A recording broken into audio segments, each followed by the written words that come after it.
Aujourd'hui, dans le cadre de notre émission, nous recevons dans nos studios de Rouen Colette Roussel, actrice de l'économie sociale et solidaire, très impliquée dans le milieu associatif à travers Vivre Bio en Rouennais et l'association Étamine. Comment vous êtes-vous retrouvée dans l'économie sociale et solidaire ? Je suis rentrée dans le monde associatif dès l'âge de 19 ans. Ça a été une première expérience professionnelle avec une entreprise d'insertion sociale et professionnelle à l'époque qui s'appelait La Charpente, centre coopératif de réinsertion par le travail. Et donc là, j'ai été baignée dedans très jeune. Et en fait, j'ai jamais quitté le tissu associatif. Après, j'ai continué en tant que bénévole dans plusieurs associations. J'ai travaillé à la mission locale, aussi avec Rouen Élan Sport. Aujourd'hui, je suis trésorière de Vivre Bio en Rouennais. Je suis investie aussi dans Étamine, donc qui est un espace test à Ouche, la ferme des Millets. Donc c'est un espace où de jeunes maraîchers bio peuvent se tester pendant 3 ans sur une activité qu'ils découvrent parce qu'ils sont pas issus du milieu agricole. C'est un univers qui me plaît parce qu'il y a cet espace de créativité, de liberté, et puis surtout de solidarité. Enfin voilà, c'est toutes des valeurs en tout cas qui m'animent. Et cette association Étamine, elle existe depuis combien de temps ?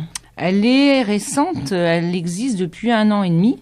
C'est très très récent. Alors la particularité justement de cette association, et ça a été un gros pari, c'est de réunir plusieurs milieux. C'est-à-dire qu'on a le monde des élus, on a la mairie d'Ouche, on a Rouennais Agglomération, il y a le lycée Chervé, il y a Vivre Bio en Rouennais, et l'ADR qui est une association qui forme en fait au monde agricole. On est d'univers multiples et c'était pas évident de se mettre autour d'une table au départ et c'est génial parce que ça veut dire qu'on sait co-construire même quand on est dans des univers différents. On arrive à co-construire et ça c'est enthousiasmant.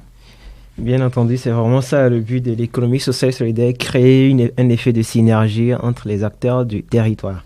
À titre vraiment personnel, est-ce que vous pensez que les jeunes sur le territoire rouennais sont quand même assez investis dans l'économie sociale et solidaire? Alors là, c'est vrai que si je regarde dans les expériences que j'ai aujourd'hui, on manque cruellement de jeunes, honnêtement. Et là, je sais pas, ça me remémore là un couple d'une 20aine d'années qui était venu au départ. Et en fait, ils se sont essoufflés parce qu'il y a la vie de famille. Voilà, il y a tout un tas de choses c'est une période de construction. Et du coup, il faut avoir un petit peu mûri aussi, je pense, pour être dans cet univers-là. Et je pense qu'il y a besoin d'avoir une expérience. Enfin, je sais pas, et c'est comme un retour à la source, quoi. Cet espace de créativité, on l'a quand on est jeune. Et après, il me semble que c'est quelque chose qui permet d'entretenir ça. Enfin, je sais pas, je le vois en tout cas sous cet angle.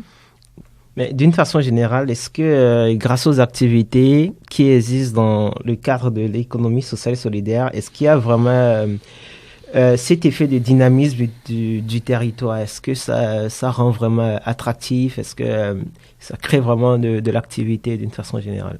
S'il n'y a pas un soutien politique derrière, il faut qu'il y ait une synergie, mais qui soit sur tous les acteurs. Et là, aujourd'hui, on voit, c'est cette difficulté, quoi, où il n'y a pas forcément ce soutien, et du coup, c'est le bas qui blesse, quoi.